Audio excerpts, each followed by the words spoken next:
este es obviamente un tema que tiene sus complejidades, pero si lo simplificamos mucho, podríamos decir que en México, a partir de esta importante reforma que tuvimos en 2011,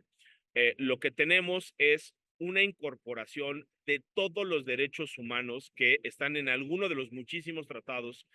que ha firmado México y que hoy ya forman parte de la Constitución, ¿no? Así lo establece con toda claridad el artículo primero constitucional. Y el artículo primero constitucional, tal cual está vigente todavía hasta el día de hoy, Carmen,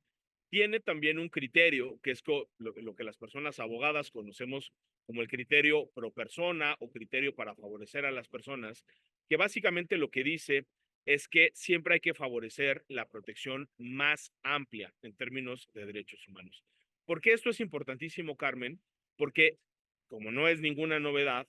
puede haber contradicciones entre lo que dice la Constitución y lo que dicen los tratados internacionales. Y digamos, esto no es ninguna especulación ni académica ni teórica. Ahí está la prisión preventiva oficiosa en la Constitución y ahí están las interpretaciones de la Corte Interamericana de Tratados Internacionales que nos dicen la prisión oficiosa viola la presunción de inocencia, viola la libertad personal. Ahí están figuras tan violatorias de los derechos como el arraigo y ahora también los jueces sin rostro, que también ya la Corte Interamericana nos ha dicho esa figura no permite una adecuada defensa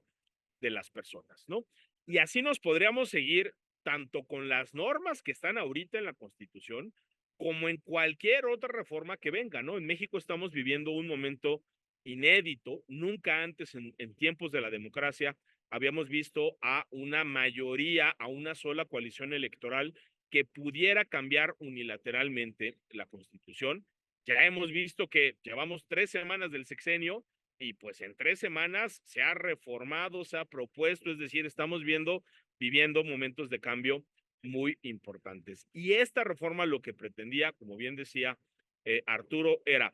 por un lado, decir que cuando haya contradicción entre la Constitución y los tratados internacionales, va a prevalecer siempre la Constitución, por más violatoria de derechos humanos que sea, y que nunca la vamos a poder dejar de aplicar, como muchos integrantes de la Corte, como diferentes tribunales han dicho que sí se puede. Y la otra cosa, Carmen, es cerrar los caminos, cerrar las vías para que ni en amparos, ni en controversias, ni en acciones de inconstitucionalidad podamos impugnar reformas constitucionales, incluso si son abiertamente violatorias de derechos humanos. Creo que por eso se ha generado muchísima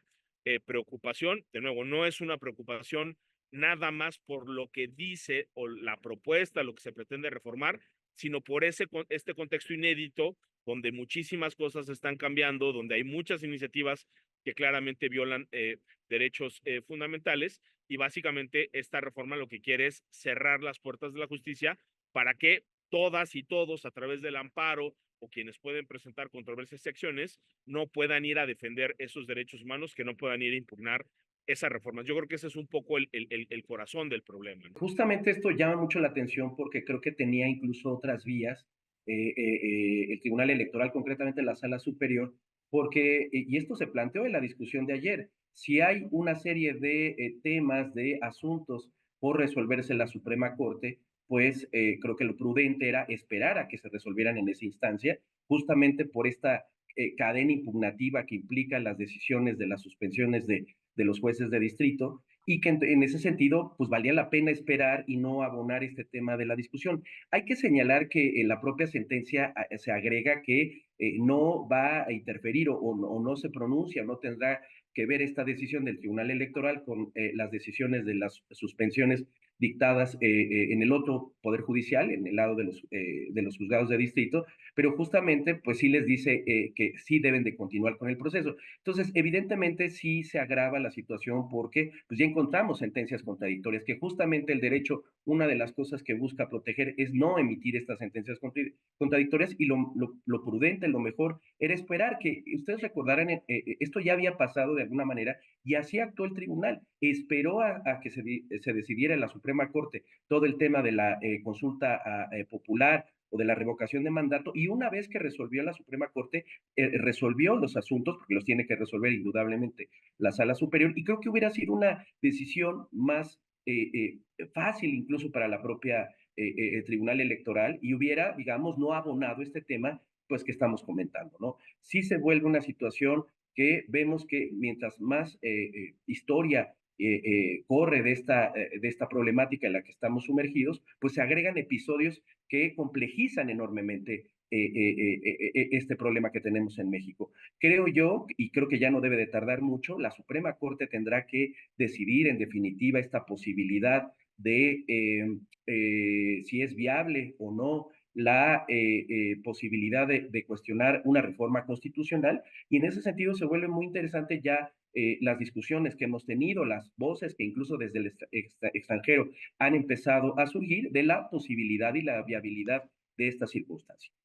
Ha habido algunos precedentes, incluso en la propia iniciativa de reforma da cuenta de algunos asuntos como el amparo Camacho en los 90, donde existía por violaciones al procedimiento, dado que no se ha incorporado